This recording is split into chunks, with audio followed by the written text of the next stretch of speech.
was born in a little village just outside Djibouti, where in 1946, where my father was the headmaster there. Unfortunately, he died shortly after I was born, probably 2 months, so I never knew him. But that completely changed the path of my life, because then I had to be farmed out to relatives, and so as a result of which I grew up in various towns and so on.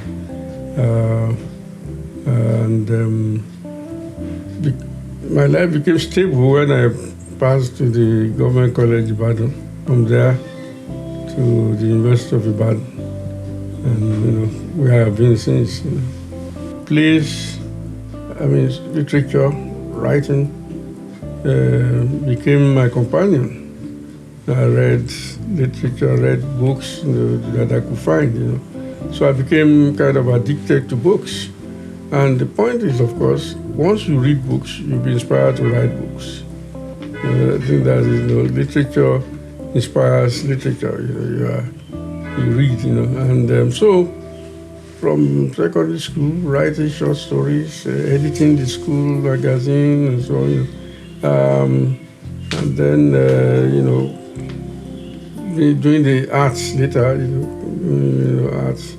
Literature became kind of part of my life. So I was writing, I was reading, I was writing, and then because of the kind of school I went, or because of the kind of principle we had at the point, I became attracted to drama. When I went to university, in the Dramatic Society, and so this became a kind of hobby at the time. A very lovely hobby, until I went to postgraduate school, when I then began to take writing quite seriously, But growing up in the universities in the 60s, late 60s, when politics became very, very hot on the campuses, Remember, 1968 was the year of the students' riots, and I was in Dakar. I became very much involved in our politics.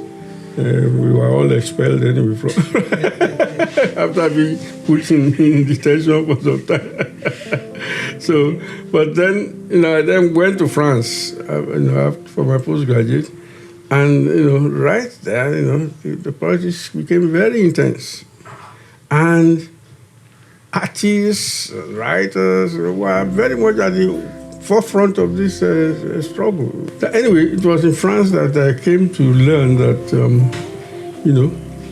literature had very much to do with life, with contemporary life, in fact. That, it's not just fun. There's, it's always political. Each book has a political agenda. And you are, subtly, without knowing it, drawn into that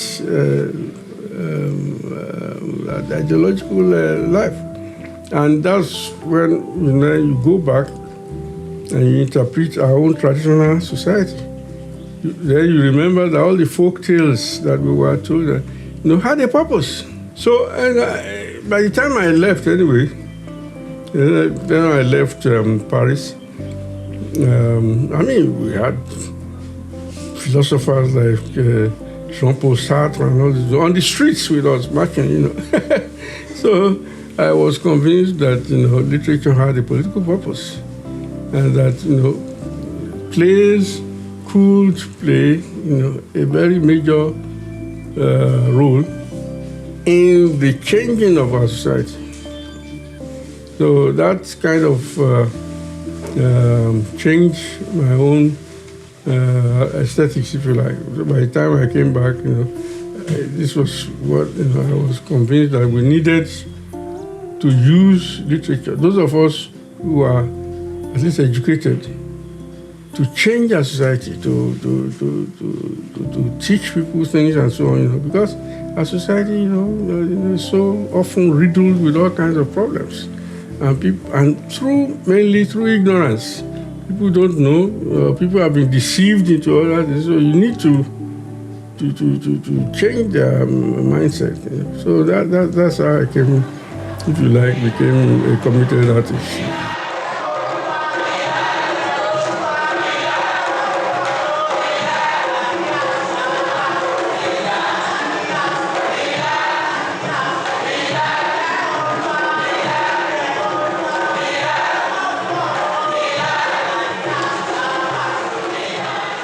Well, if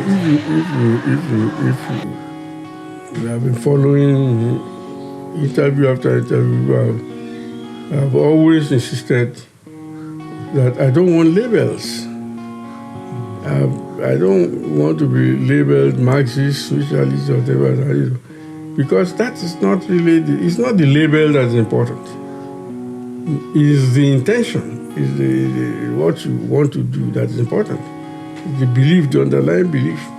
Because it was very good to dismiss somebody's work before the person even reads it. You say, oh, it's Marxist. And nobody wants to read it again. Oh, it's this and that. But the issue is, there are certain things we want to correct in society.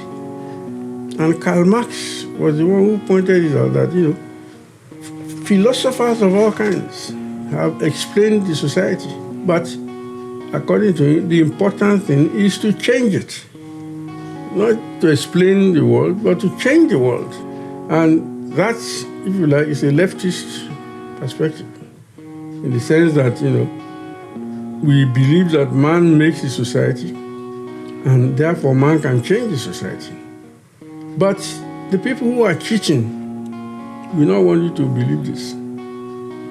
Because, if you are sure that you always slap first, then it's good to teach people that don't slap back, just present the other side of the and be slapped again. People who hold power don't want to lose power. And therefore, they must mesmerize you into believing that you can't change it.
My fiction novel, the poetry, is under the other name, my pseudonym, Kibalaunko, and my essays, plays, and so on are under my name.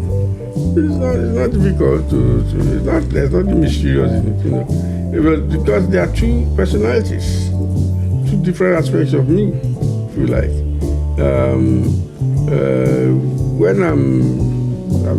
Spontaneously, when I want to deal with an event or anything, I write plays. Drama is what comes to me spontaneously. And the drama itself is inspired by current events. What's going on, I'm thinking about, So when I'm thinking of that problem, immediately I'm thinking in terms of dramatic, forms, so how to put it on stage.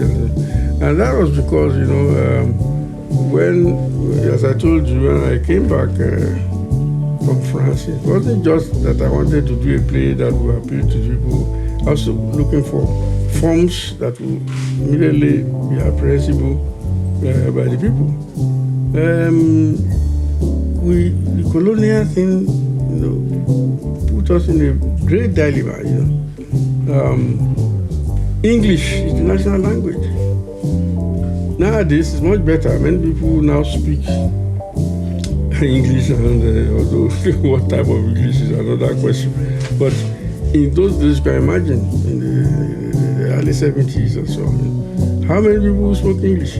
There was only one university, anyway, in the whole country.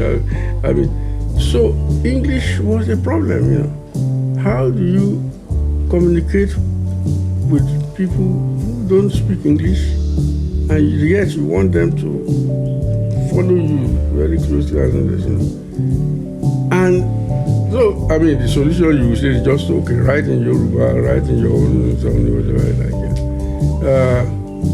Two problems there. In fact, not everybody spoke Yoruba either. I mean, I'm talking of even within the Yoruba people. Not to talk of the nation now. You have a nation. We have over 300 different linguistic groups united. How do you speak to everybody in the nation? If you write in your Yoruba, not everybody in Yoruba can even read it. But that's not just the first thing. The thing, of course, is that even that Yoruba itself is a function of division, which the politicians used a lot to escape sanction and everything. They say, he's attacking me because he's Yoruba, he's the Hausa. When his Igbo man was stealing, did he say anything? It's because I'm from this part, that's why he's attacking me. And the people will rally around them, instead of sanctioning them. Say, yeah, that's true. After all, this person has been there and everything. So it was the language, and we haven't solved it. The language has always been a problem for us. How to communicate with the people, how to achieve a national spread where you want to communicate. So at that point, we thought, because we were quite a group then, that inevitably we had to accept this English, but we had to look for an English that is simple without being simplistic, an English that is closer to the people, different from the language of Soyinka, who came before us, who kind of inspired us. So drama became the best medium for that, because on stage you don't even have to understand the language. I mean, the Baba language, the gestures, the songs, can teach you everything. And when I said that, some people said no, it's not true. So that's why I wrote an issue on the vagabond mistress. I decided to prove the point I was making, because at that point, in our national cultural life, the most popular form of entertainment was Indian film. Everybody went to watch Indian films, and yet people don't speak Hindi. Hindi films were there, but the mechanic by your side who doesn't speak anything. I mean, the subtitles were in English, but the man by your side who can tell you the whole story from beginning to the end. And so that should. I thought that should tell us that, the language, the Baba language is not necessarily what carries the message.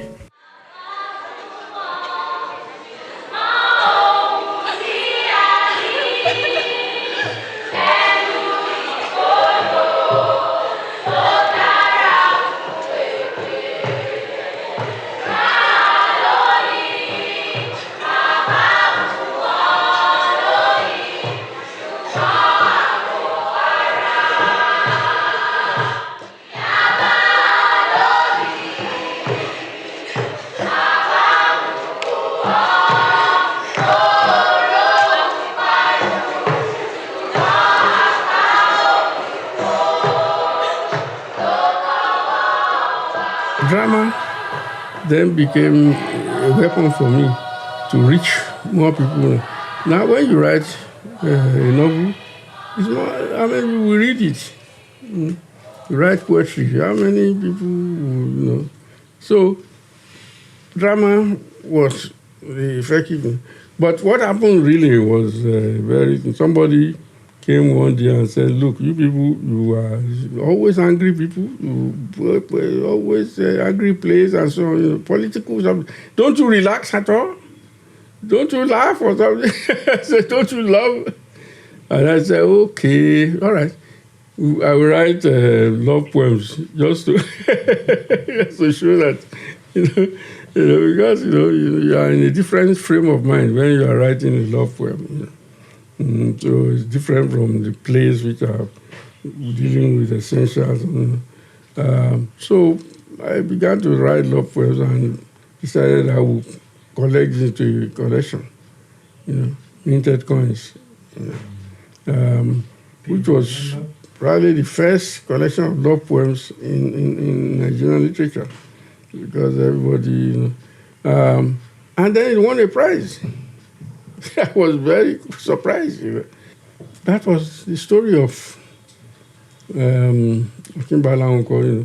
Then I began to edit poetry chapbooks, chapbooks, and I used that name there. I didn't thought it should just distinguish the two things. So the Kimbala thing is just meant for more sentimental, more softer part of it. Yeah.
Music is very central to my works, although it's not all the works that have music, as people think, but because we were trying to find an African form, of doing plays, and music is fundamental to all the performance forms that we have. People love music. People, folk tales, you have somebody singing, even the churches. The churches, in fact, they are probably the best form of, that music plays a large part in evangelism and so on. So, in trying to find an African form, it seems to me that you cannot avoid music. Whenever I wrote the scripts in those days, I just give to Tunji, marking out the places where I needed music, and then he will write music. Then we'll go and sit down together with the guitar, with the piano, and of course a lot of beer. So we will walk through those rhythms. He would give me a tune. I would change the lyrics, and together we will finally work out So through that process, I think the music chipped into me. I began to myself write. Of course, my father had been a musician. I never met him. All I saw was his guitar in the house, and some of the songs he composed, which I read. But I didn't know anything about music. But largely through working with Tunji, I began to write music because I want to do a play, and usually it's by a foreign writer or someone with white characters, and then to put it on stage becomes a problem with how to get the actual actors, because you put black actors, then you paint them white and they look funny. Or you put a wig and because we haven't really evolved a convention to put white characters on stage, because we haven't done it long enough. So, and yet I'm really interested in doing this play. So I decided that the best thing there is to convert the place into our own circumstances and use black actors so that you don't have white in that process,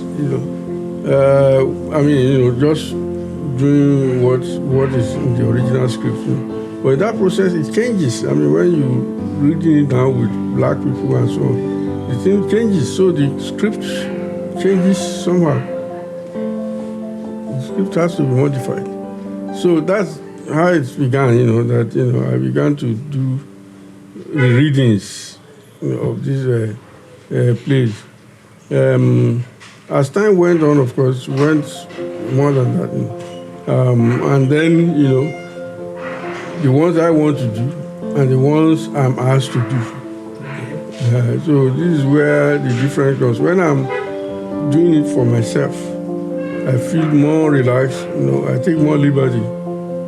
So I don't put the burden on the original writer anymore, as if he's the one responsible for this. And I use a different title or something. But there are times when I'm then commissioned to do a play, and the number of plays shows you how many commissions I've got. Commissions are very useful financially, because you don't get much money writing. But when you are commissioned, you get some money and so on. And I've been getting quite a number of commissions. So now, if I'm commissioned to do a play, then I feel less at liberty, because the people who commission you want to see the same play anyway, but in a different context. So I don't do much of the writing there or the reading, but just enough anyway to put it in a different context. But it's still that original story. And I feel that I'm bound to respect what the original author has to say. But when I'm free, when I'm doing it on my own, then I know that I can do what I want. And particularly comedies. I'm not really good at comedies, but when I say this, people say, no, that's not true. Particularly when the Midnight series, Midnight Hotel, and Who's Afraid of Sholani, and so on. The thing is that I have to depend on an existing text to inspire me. I can't. Up to now, I've not been able to think of an original plot for a story from the start that is comic. Difficult, But when somebody else's text that inspires me to write, to do my own plays. So that's what happens, with the comic plays, the farcical plays. I reinvent them, if you like. The dramatist must write what is relevant. So if it is to be performed at all. Something happened in the last 2 decades, I would say, which completely changed our way of life here. You've mentioned that globalization is one important one. We became more exposed to foreign culture. Particularly through television and so, And then, as you said, Pentecostalism, the religion, the televangelists, and so on, the attraction of the screen. And then the society itself changed. When we talk of drama now, it's not the same thing as you expect when you are thinking of Ogunde and his audience. Ogunde performed Droladipo. They performed to a living audience. You see the audience participating, shouting. I mean, one of my experiences, when I was acting, was when the audience said you mustn't do that, and and yet this is what I was directed to do. Acting scoundrel Scapin, in Molière, where the woman, deceived the husband repeatedly, but when he wants to trap her, she now traps him. So she's inside, she locks him out, And then he says, but she says, well, you must kneel for me to open the door for you, And then I was going, and the other said, no, you must not kneel. No, they said, but and I hesitated. I didn't know what to do, because the script, you have to kneel. When I knelt, that was the end of the play. The audience broke up. They threw things at the stage. Everything is rubbish. Nobody. Now, you don't get that anymore. I mean, that was a different society. Now, the audience gradually changed. The social structure changed. The economic changed. So different children, even the parents changed. I mean, we parents, the way we now brought up our children, I think my generation, many of us didn't even have time for the children. Not like us who came, through community entertainment, folk tales, in the evenings, when we go into the moonlight, and people, the women will tell us these stories and so on. I mean, now we lived in these cities, these apartments. Who go and knock and say, come on, everybody, we are trapped before the television screen, So, and that's how the children grew up, a different kind of culture. And so, they are no longer interested in this kind of plays. I mean, some of them, but what they have grown up with is the heavy music, metal music, this hip-hop, different kind of. So, inevitably, it has affected all the cultural forms that we had. A different audience, a different world, and that has affected all our cultural forms. We do plays. Some people are still interested in going to watch live performance. But even when they are interested, how do they see it? Where do they go? And when do they go? The cities have become unsafe. And not only that, the traffic. How do you get home? Say you are in Mushin now, you walk in Victoria Island, you go to work before everybody wakes up. You come back when everybody has left. I mean, the traffic is so horrendous. And then somebody tells you now, dress, come and watch a play when you have just got home. I mean, it's ridiculous. Nobody's going to do that. But there's a television there. So, the whole Nollywood thing that started just became the most popular form. Even as bad as the action was, but people enjoyed it all over the world too.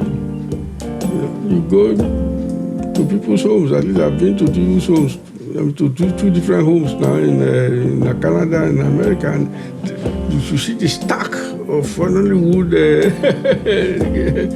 films there. Everybody just say, no, the film is not good, but they can't stop watching it. So that became the norm. And that kind of killed drama. In fact, churches, the role of churches now, the pastor says he wants you to come and pray, in the church. There are night vigils, and so when do you want to come and watch any play? So not only do they do plays in the churches now, they offer miracles too, which we cannot offer in the theater.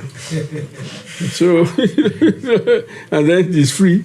But I think, even when I think, when I'm at my despair, I then take my mind back to when Ogunde and Co started. I'm thinking that maybe it's because we haven't got some genius to start a new kind of form. Remember when Ogunde started, there was nothing like this popular theater. There is nothing. They were doing church cantatas here and there. And then he started, made it a profitable venture, and everybody jumped on it. So maybe that's what we are waiting for. Some genius like that now who would revitalize the entire form and give us a new way of doing it, maybe. I mean, the history that interests me anyway is the history that deals with the liberation of our people. So I won't even be attracted if it doesn't deal with that kind of history. And if it's one that doesn't, and it's paying me a lot, so attracts me to do it, I will then have to manipulate it to my own realism. But I find that, well, let's hope that now they will change. But history was banned in the curriculum for a long time here. How can the people develop who don't know their history? How do history was banned? We don't know. How can we create a nation where somebody in Ibadan doesn't know anything about Maiduguri and we say we are the same nation?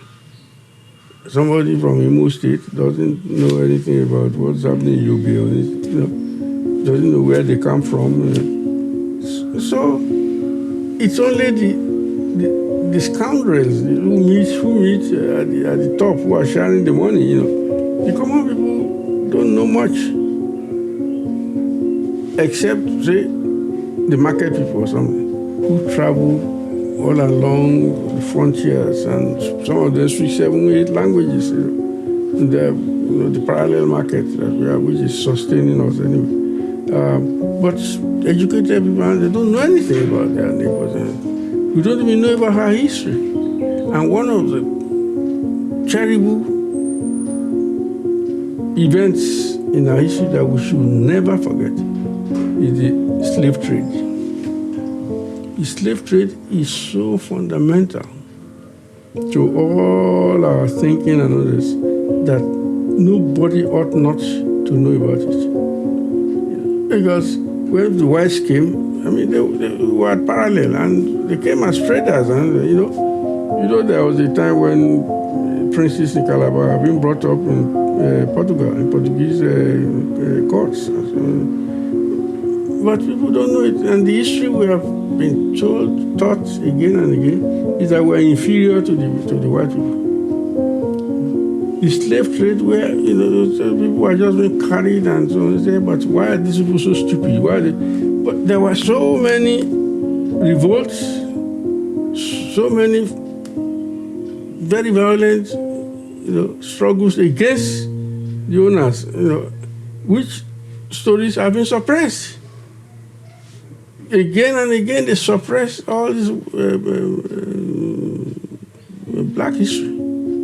And so we end up not respecting ourselves. We have a low image of ourselves as black people. These black people. Look at all the inventions that black people have done, but with their names not mentioned at all. We don't remember. It's just anything. It must be a white man.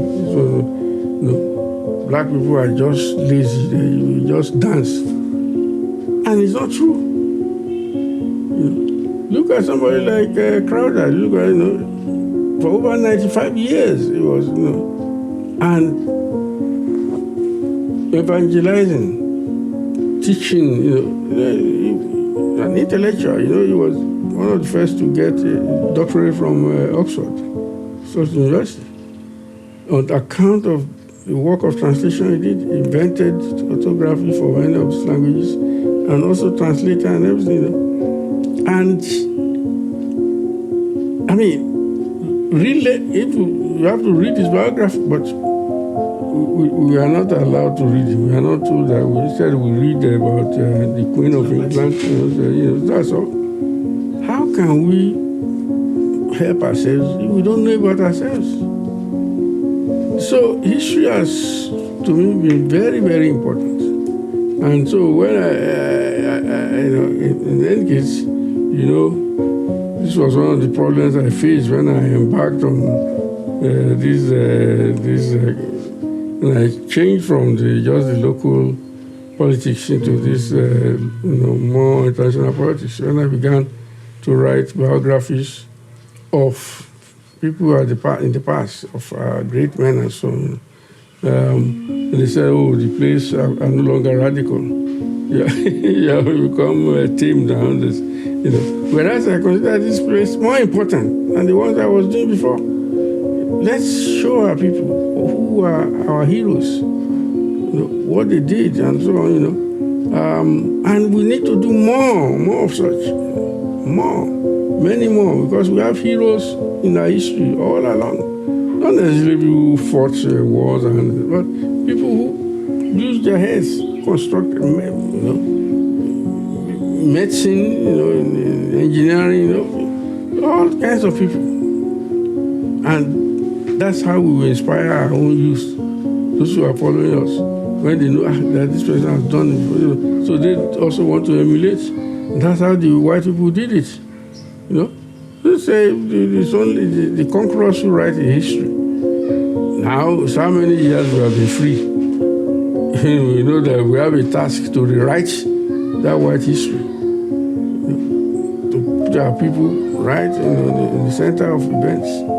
So this is my own attitude. So I'm attracted by history, particularly by reconstruction of history, not what they necessarily tell us. In any case, I'm always interested, when I hear history, in the role, the parts of the victims, the ones who are losers. I say, okay. But if you are telling that story, what will he say? How will he put it? So this is and I think we should do more of such.